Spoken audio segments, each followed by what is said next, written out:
శ్రీ సమర్థ సద్గురు దర్బారు సాయి నాథాయ నమః. దైవం మానుష రూపేణ.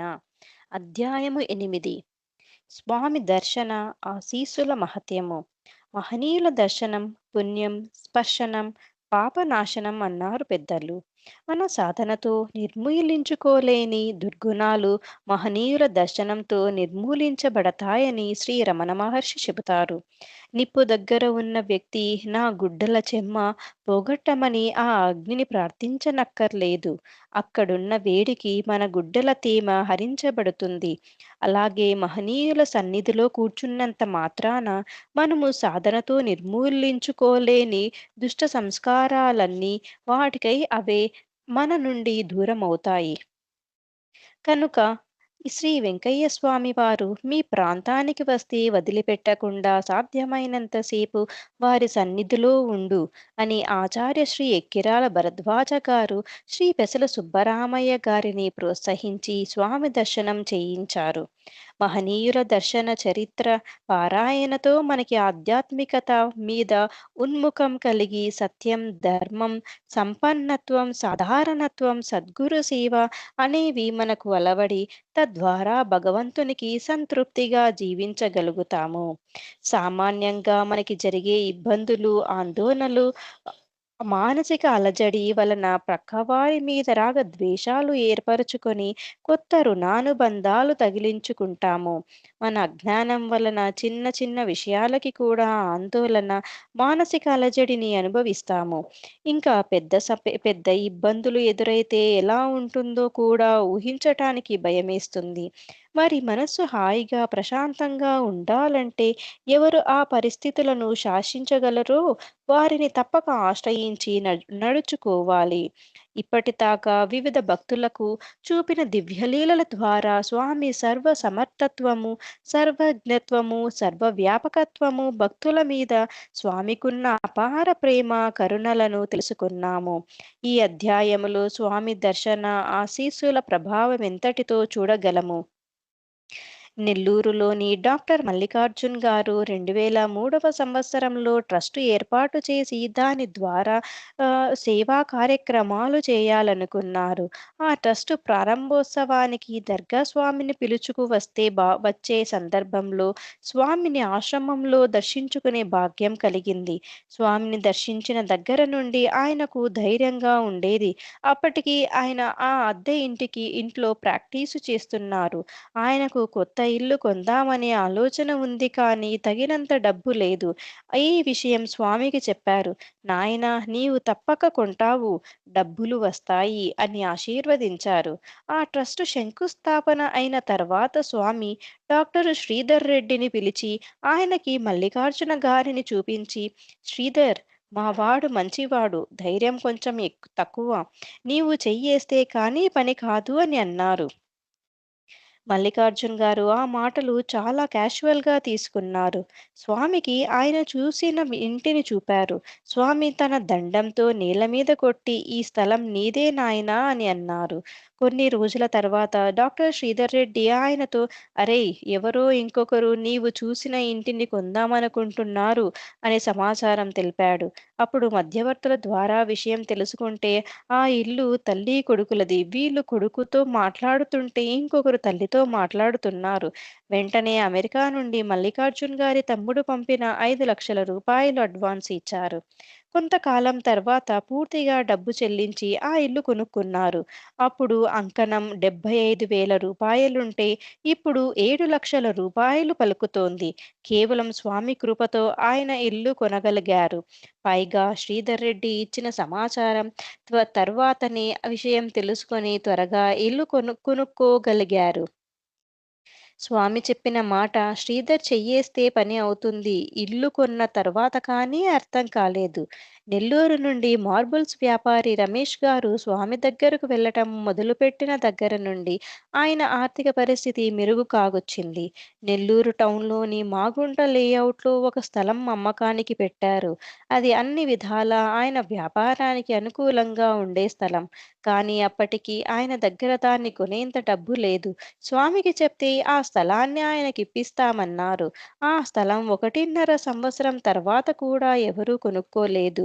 ఒకతను అడ్వాన్స్ ఇచ్చినా కానీ మొత్తం డబ్బు చెల్లించి పూర్తిగా కొనుగోలు చేయలేకపోయాడు. రమేష్ గారు 1.5 సంవత్సరం తర్వాత పెరిగిన రేటు ప్రకారం డబ్బు చెల్లించి స్వామి దయ వలన కొనుక్కోగలిగారు. వ్యాపారం బాగా అభివృద్ధి చెందింది. ఆయనెప్పుడు దర్శనం చేసుకున్నా స్వామి ఆయనతో ఎన్ని కోట్లు కావాలి అని అడిగేవారు. ఆ విధంగానే ఆయనకు కోట్ల ఆదాయం ఇచ్చారు. నెల్లూరు నుండి యశోదమ్మ గారు వారి కూతురు ఉమ 1996 సంవత్సరం ఫిబ్రవరి 25వ తేదీన మొదటిసారిగా దర్గాకు వెళ్లి స్వామివారిని దర్శించుకున్నారు. అప్పుడు ఉమ ఆఖరి సంవత్సరం బీటెక్ చదువుతూ ఎంటెక్ ఎంట్రన్స్ పరీక్ష వ్రాసి ఉన్నారు. స్వామీజీ ఆమెకు మద్రాసు గిండి కాలేజీలో సీటు వస్తుందని చెప్పారు. తర్వాత ఆమెకు మద్రాసు ఐఐటిలో ఎంటెక్ సీటు వచ్చింది. ఐఐటిలో చేరిన తర్వాత ఆమె ఆ వాతావరణం చూసి భయపడి చదువు మానివేద్దామనుకున్నది. స్వామీజీ నువ్వు చదవక తప్పదు అని ధైర్యం చెప్పి ఎంటెక్ చదివించారు. ఆమెకు మ్యాథమెటిక్స్‌లో సెంట్ వస్తుందని చెప్పారు. స్వామి చెప్పిన విధంగా ఆమెకు మ్యాథమెటిక్స్‌లో సెంట్ వచ్చాయి. ఆమెను ప్రాజెక్ట్ బాగా చేయమని చెప్పారు. ఆమె చేసిన ప్రాజెక్టును బెస్ట్ ప్రాజెక్టుగా ఎంపిక చేయబడి దేశ ఉపరాష్ట్రపతి చేత అవార్డు అందుకుంది. చదువు పూర్తయిన తర్వాత స్వామీజీ అమ్మయ్యల ఆశీర్వాదం వలన ఆమెకు క్యాంపస్ ఇంటర్వ్యూలో హెచ్సిఎల్ కంపెనీలో ఉద్యోగం కూడా వచ్చింది. నెల్లూరు నుండి జెవి నారాయణమూర్తి గారు 1998 నాటికి విద్యా సంస్థలు పెట్టి నష్టం వచ్చి అప్పుల్లో ఉన్నారు. సాయి కుమార్ అనే భక్తుడి ద్వారా దర్గా స్వామి గురించి తెలిసింది. కావలి రమా నర్సింగ్ హోమ్‌కి స్వామి వచ్చినప్పుడు వారి కష్టాలు చెప్పుకోవటానికి ఆయన భార్యతో కలిసి వెళ్లారు. వేల సంఖ్యలో భక్తులు వచ్చారు. సాయంత్రం మాత్రమే స్వామికి చెప్పుకునే అవకాశం కలిగింది. ఆయన వారికున్న 2 సమస్యల గురించి చెప్పారు. అవి ఆయన భార్యకు మోకాళ్ళ నొప్పుల వలన క్రింద కూర్చోవటం కూడా కష్టంగా ఉండేది. ఎంతోమంది డాక్టర్లకు చూపించినా ఫలితం లేకపోయేసరికి ఆయన భార్య విసిగిపోయి మరే డాక్టర్ దగ్గరికి వెళ్ళేది కాదు. కానీ దర్గా స్వామి కూర్చో అక్కా అనేసరికి ఏ ఇబ్బంది లేకుండా క్రింద కూర్చోగలిగింది. స్వామి దండంతో వీపు మీద నిమిరి తగ్గిపోతుంది అని అన్నారు.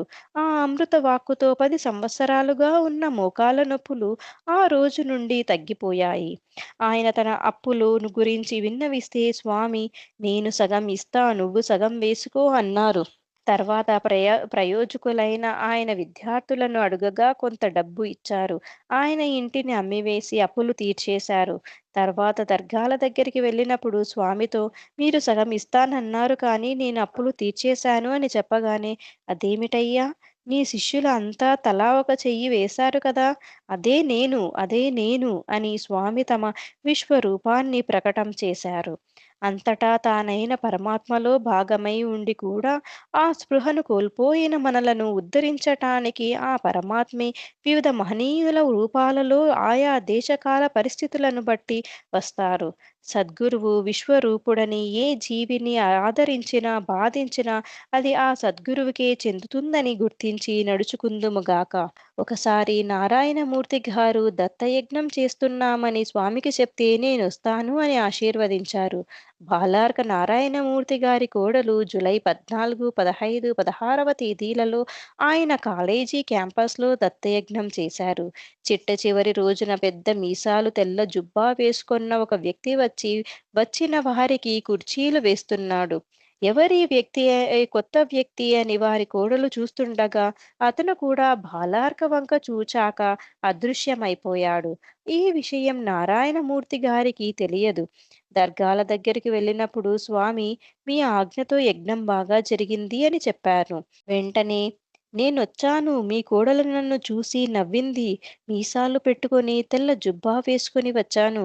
మీ బావమరిది భార్యకు కుర్చీ కూడా వేశాను అని చెప్పేసరికి ఆయన చాలా ఆనందపడ్డారు.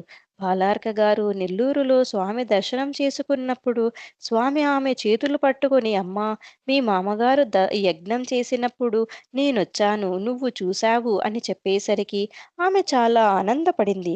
బాలార్క గారు శాస్త్రీయ సంగీతాన్ని అభ్యసించారు.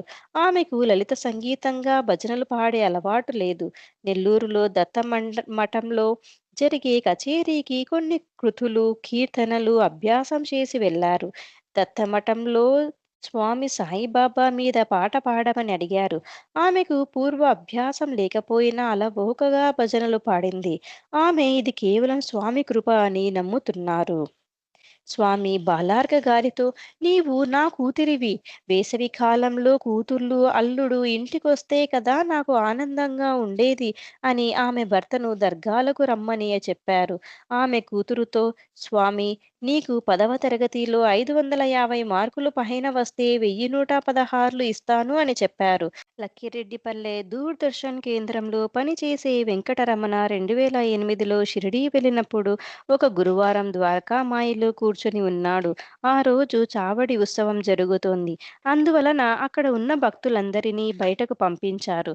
ఆయన తన భార్య, వారి ఇద్దరి పాపల్ని ఎత్తుకుని నుంచున్నారు. అన్ని వేల మందిలో వెంకటరమణ అతని భార్యని ముక్కు ముఖము తెలియని వ్యక్తి ద్వారకామాయిలోకి రమ్మని పిలిచి లోపల కూర్చోబెట్టాడు. స్వామి ఆ రూపంలో వచ్చి వారిని అలా అనుగ్రహించారని భావిస్తున్నారు. వెంకటరమణకు ఇద్దరు ఆడపిల్లలు. స్వామి వారికి ఒక మగపిల్లవాడిని ఇస్తామని చెప్పారు. తర్వాత అతని భార్య గర్భవతి అయ్యింది. అతను స్వామి దగ్గరున్నప్పుడు అతని భార్యకి నొప్పులు వస్తున్నాయని ఫోను ద్వారా తెలిసింది. స్వామికి చెప్తే, స్వామి ఊది ఇచ్చి, భద్రం నాయనా 1వ తారీఖు 10 గంటల దాటితే అనుకూలంగా ఉంటుంది అని చెప్పారు. నా భార్యకు 29వ తారీఖు తెల్లవారుజామున 3 గంటల 45 నిమిషములకు ప్రసవం జరిగి మగపిల్లవాడు జన్మించాడు. పిల్లవాడిని బయటకు తీసేటప్పుడు తేడా జరగటంతో అతని భార్యకు బాగా రక్తస్రావం అయ్యి కోమాలోకి వెళ్ళింది. అతని స్నేహితులు 5 బాటిల్స్ రక్తం ఇచ్చారు. కానీ ఎక్కించిన రక్తం అంతా బయటకు వచ్చేసింది. డాక్టరమ్మ, ఆమె భర్త ఆమె నాడి చూసి బ్రతకదని చెప్పారు. స్వామికి ఫోను చేసి విషయం చెబితే చాలా కోపంగా, ఎవడ్రా వాడు చెప్పేదానికి? కర్త అనేవాడు ఉన్నాడు చనిపోయిందని చెప్పటానికి. ఒక బాటిల్ రక్తం ఎక్కించుకుంటూ ఏలూరు పోండి. ఏమీ కాదు పో ఆ పాపకు అని అభయమిచ్చారు. వారు అలానే వేలూరు వెళ్లి ఆస్పత్రిలో చేర్పించారు. మరురోజు ఉదయం కల్లా అతని భార్య పరిస్థితి మెరుగైంది.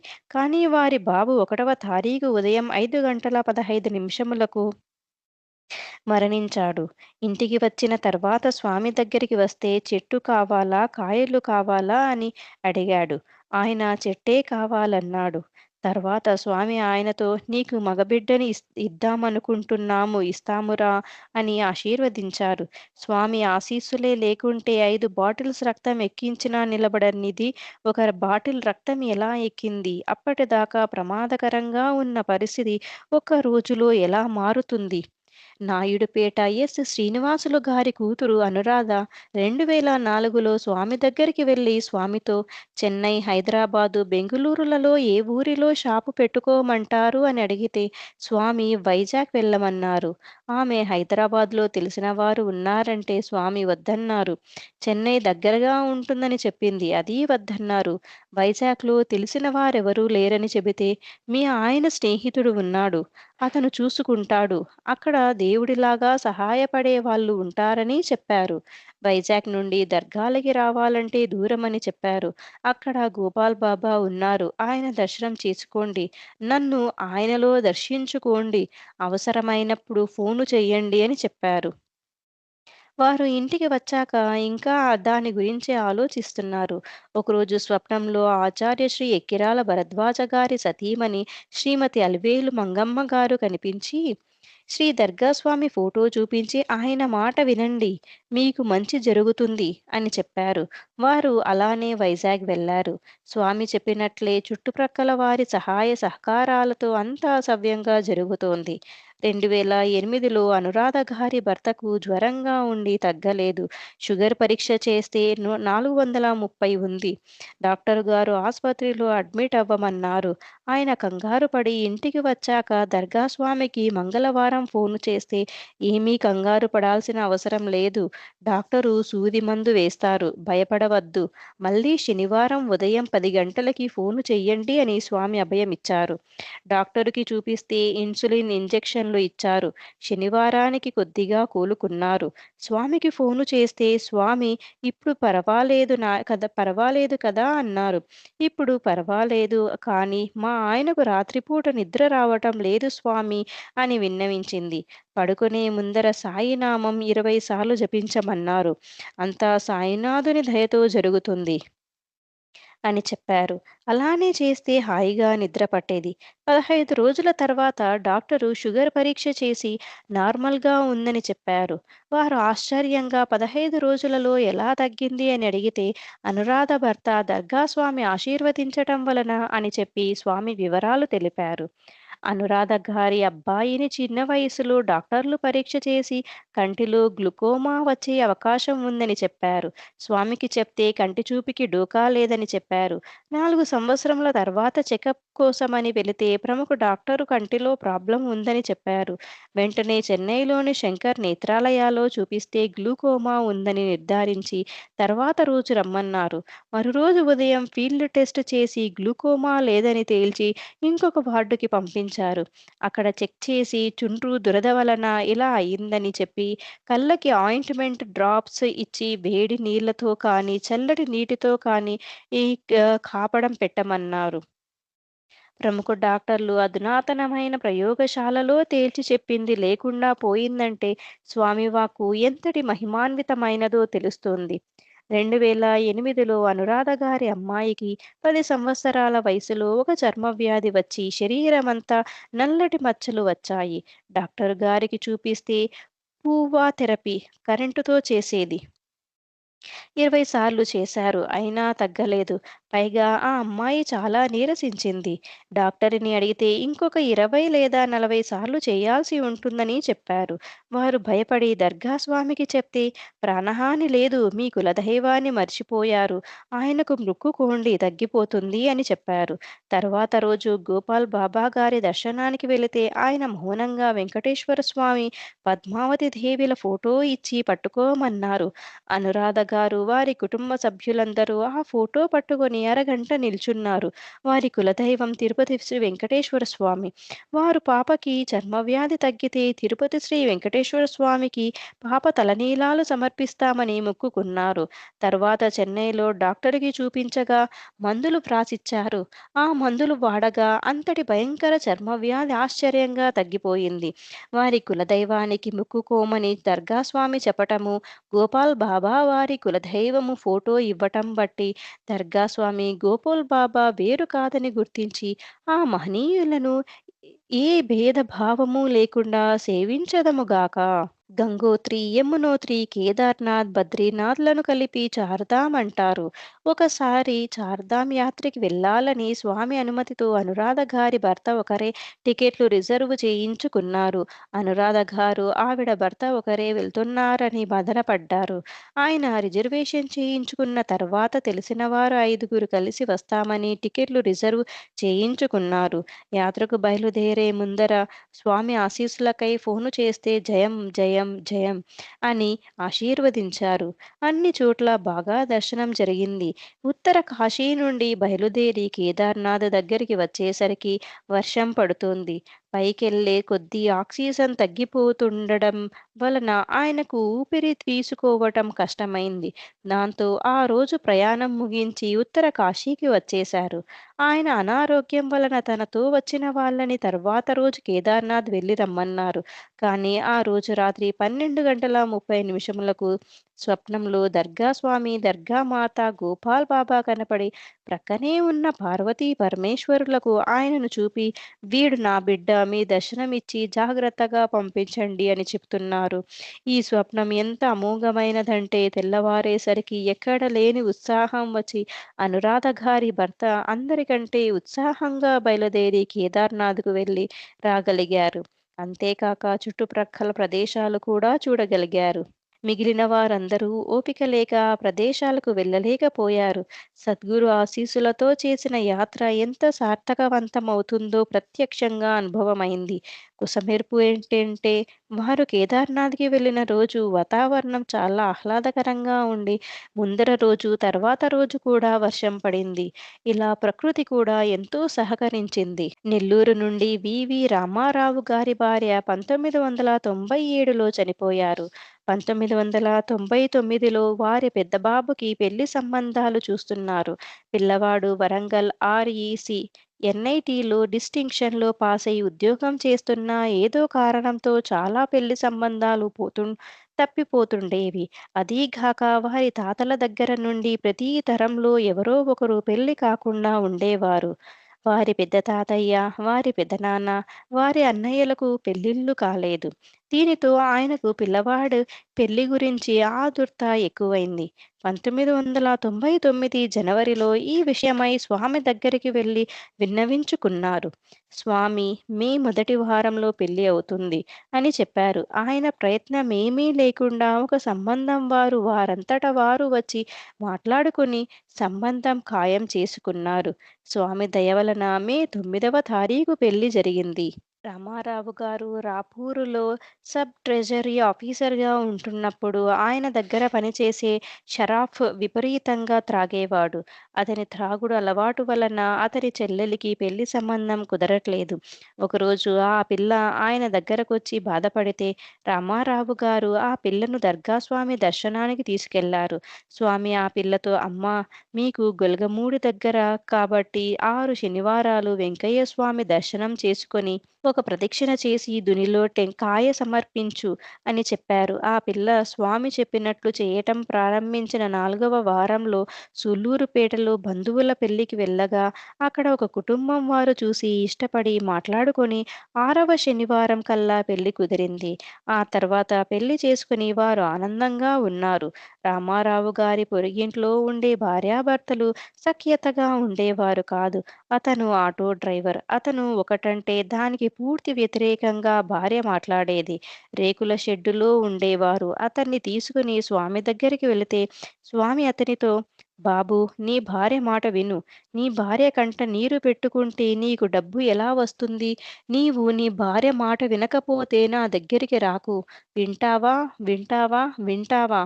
అని చెప్పి పంపించారు. అతను స్వామి చెప్పినట్లు వింటున్నాడు. ఇప్పుడు హాయిగా ఉంటున్నారు. మిద్దె ఇల్లు కట్టుకున్నారు. నెల్లూరు ఫతేఖాన్ పేట నుండి సుధాకర్ ఒకసారి దర్గా స్వామి దర్శనానికి క్రొత్త టైర్లు వేసిన వ్యాన్‌లో స్నేహితులతో బయలుదేరాడు. వారంతా తెలిసిన వ్యక్తి దుర్గుణాల గురించి మాట్లాడుకుంటూ ప్రయాణం చేస్తున్నారు. కొంతసేపటికి టైరు పంక్చర్ అయిందని గమనించి దిగి చూసేసరికి అది చాలా దూరం ముందరే పంక్చర్ అయిందని అర్థమయింది. పంక్చరైన టైరు చాలా నలిగిపోయి దాన్ని తీసి పారేయాల్సి వచ్చింది. అప్పుడు కానీ మహనీయుల దర్శనానికి వెళ్ళేటప్పుడు సద్గురు స్మరణతో వెళ్ళాలని, అలా వెళ్ళకపోవటం వలననే టైరు పంక్చర్ అయిందని మనసులో ముద్ర పడింది. ఇతరులను నిందించటం, పందిమల భక్షణ చేయటం వంటిదని సాయిబాబా చేసిన హెచ్చరికను గుర్తించుకొని నడుచుకుందుముగాక. సుధాకర్ గారి అబ్బాయి 10వ తరగతి చదివేటప్పుడు మొదటిసారి స్వామి దర్శనానికి తీసుకువెళ్లారు. స్వామి పాస్ అవుతాడు అని ఆశీర్వదించారు. ఆయనకు తమ పిల్లవాడు పాస్ అవుతాడనే నమ్మకం లేదు.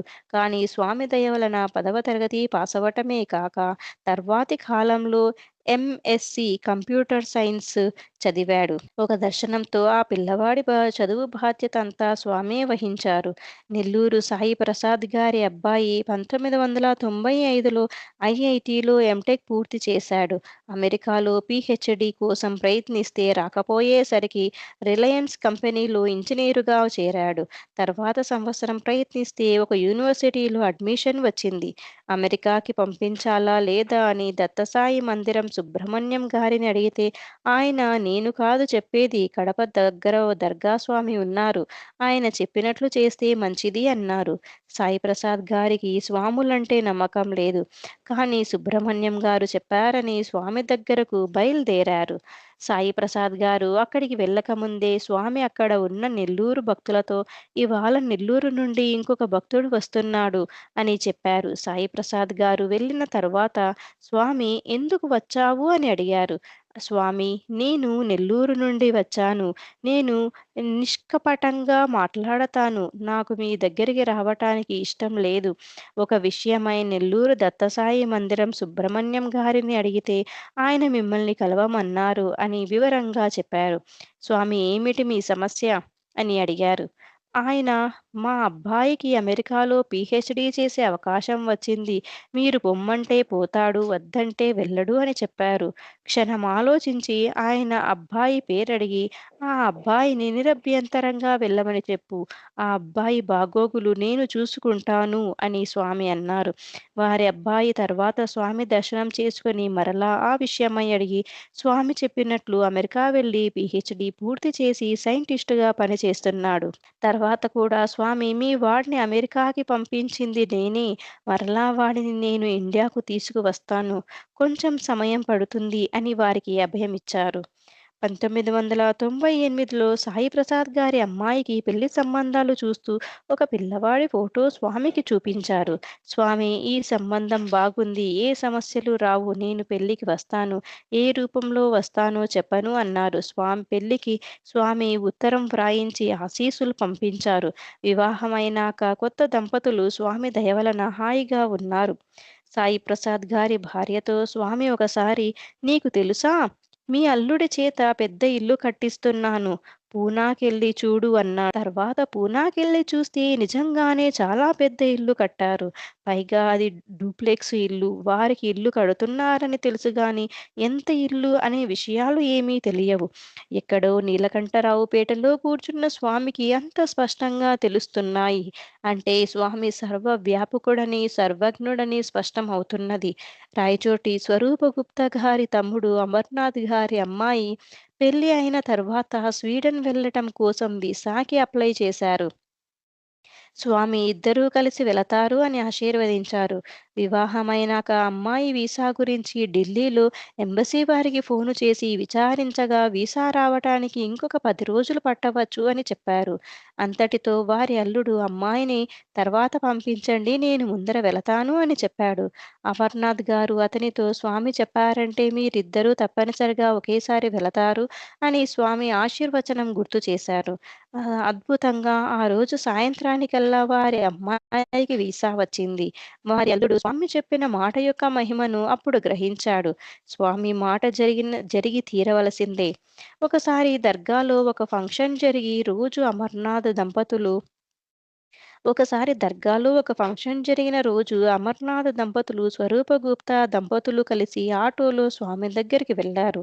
ఆటో లైట్లు సరిగ్గా పని చేయట్లేదని డ్రైవరు రిపేరు చేస్తున్నాడు.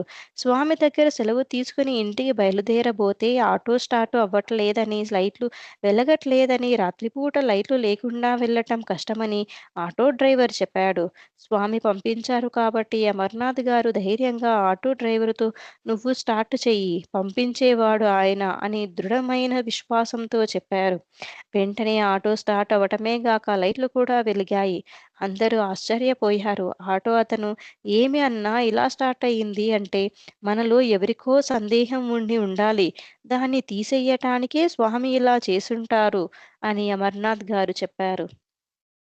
రాయచోటిలో సత్యసాయి బాబా మందిర నిర్మాణమప్పుడు కమిటీ వారు స్వామి ఆశీస్సులకని వెళ్ళినప్పుడు స్వామి కొంత డబ్బులిచ్చి భూమి పూజ చేయించారు. వారు అప్పటి నుండి మార్గదర్శనం కొరకు స్వామిని కలుస్తుండేవారు. సాయిబాబా, కృష్ణుని విగ్రహాలు తీసుకురావటానికి స్వరూపగుప్త గారు, ఆయన తమ్ముడు అమర్నాథ్ గారు జైపూర్ వెళ్లే ముందు స్వామి ఆశీస్సుల కోసం వెళ్లారు. మాటల సందర్భంలో స్వామిని "ఎంత ఖర్చవుతుంది స్వామి" అంటే 70, 80 వేలు అవుతుందన్నారు. స్వామితో "నాకు విగ్రహం సెలెక్ట్ చేయటం తెలియదు. మీరే ప్రేరేపణ చేసి మంచి విగ్రహాన్ని తీసుకునేటట్లు ఆశీర్వదించండి" అని ప్రార్థించారు. "ఏమిరా తెలివిగా మాట్లాడుతున్నావు" అని హెచ్చరింపుగా పలికారు. "నా ప్రమేయం అంటూ ఏమీ లేదు. మీరే విగ్రహం తీయించాలి" అని వారు మరలా విన్నవించుకున్నారు. "అలాగే నువ్వు వెళ్ళరా" అని స్వామి అన్నారు. జైపూర్ వెళ్లి విచారించగా విగ్రహం ఖరీదు ఎక్కువ చెప్పారు. ఒకచోట ధర ఎక్కువైనా సాయిబాబా విగ్రహానికి అడ్వాన్స్ ఇచ్చి బుక్ చేసుకున్నారు. వారు కృష్ణుడి విగ్రహం చూసి వచ్చేసరికి వాళ్ళు తీసుకుందామనుకున్న సాయిబాబా విగ్రహాన్ని అమ్మకందారు మరెవరికో అమ్మేశాడని తెలిసింది. వారు ఇచ్చిన అడ్వాన్స్ తిరిగి తీసుకున్న తర్వాత ఆ విగ్రహాన్ని మరలా తేరిపార చూడగా బాబా అభయహస్తం వెనకాల రాయి చీలి ఉంది. అందుకోసమే స్వామి ఆ విగ్రహాన్ని కొనవలసి రాకుండా ఉండే పరిస్థితిని కలగజేశారని స్ఫురించింది. తర్వాత రోజు నామస్మరణ చేసుకుంటూ వెళ్ళి బాబా, కృష్ణుని విగ్రహాలు ఒక దుకాణంలో అడ్వాన్స్ ఇచ్చి బుక్ చేసుకున్నారు. తర్వాత విగ్రహాలు డెలివరీ తీసుకునేటప్పుడు మాట్లాడుకున్న ధర కన్నా తక్కువగా స్వామి చెప్పిన విధంగా 80,000 మాత్రమే తీసుకున్నారు. అట్లానే విగ్రహం తీసుకురావటానికి వాహనం మాట్లాడి అడ్వాన్స్ ఇచ్చారు. వారి ట్రైన్ మధ్యాహ్నం 3 గంటలకు గాను ట్రాన్స్‌పోర్ట్ డ్రైవరు 2 గంటలైనా రాలేదు. ఒక పరిచయస్తుడు తటస్థించి విషయం అడిగి తెలుసుకొని అతను 3 రోజుల తర్వాత బయలుదేరి వస్తానని చెప్పి అతను విగ్రహాన్ని భద్రంగా తీసుకొచ్చాడు. స్వామి ఆశీర్వాదంతో బయలుదేరినందువలన బాధ్యతంతా స్వామి వహించి వ్యవహారాన్ని నిర్విఘ్నంగా జరిపించారు. చాలామంది భక్తుల అనుభవాలలో స్వామి నోటి నుండి వెలువడిన వాక్యం అమోఘమైన శక్తి కలదిగా ఉండి ఊహకందని రీతిలో సత్యమయ్యేది. కొన్ని సందర్భాలలో పరిస్థితుల ప్రాబల్యం వలన భక్తుల మనస్సులో సందేహం, సందిగ్ధం కలిగిన స్వామి చెప్పిన వాక్యానుసారం విశ్వాసంతో నిలబడి చివరిదాకా ప్రయత్నం చేసిన వారికి కార్యాలు సఫలమయ్యేవి. కాకతాళీయము అనే పదం మొదటిసారి యోగ వాసిష్టంలో చెప్పబడింది. ఒక కాకి వెళ్ళి చెట్టు మీద ఉన్న కొబ్బరికాయ మీద వాలుతుంది. ఇంతలోనే ఆ కొబ్బరికాయ నేలకు రాలుతుంది. ఈ పరిస్థితిలో కాకి వెళ్ళి వాలటం వలన కాయ రాలిందా? లేదా వ్రాలుతున్న కాయ మీద కాకి వాలిందా అనే వెంట్రుక మందం సందేహం కలగవచ్చు. ఇదే విధంగా ఒక కార్యం సఫలమైనాక అది మన పురుషార్థం వల్ల జరిగిందా లేక గురుకృప వలన జరిగిందా అనే మీమాంస కలగవచ్చు. గురుకృప పొందాలంటే వారి వాక్యమునందు దృఢమైన విశ్వాసంతో నడవాలి. పని ప్రారంభించిన దగ్గర నుండి దాన్ని సఫలంగా పూర్తి చేసేదాకా జరిగిన సంఘటనలను అవలోకనం చేసుకుంటే స్వామి మాట ఎంత ప్రభావవంతములో తెలుసుకోగలము.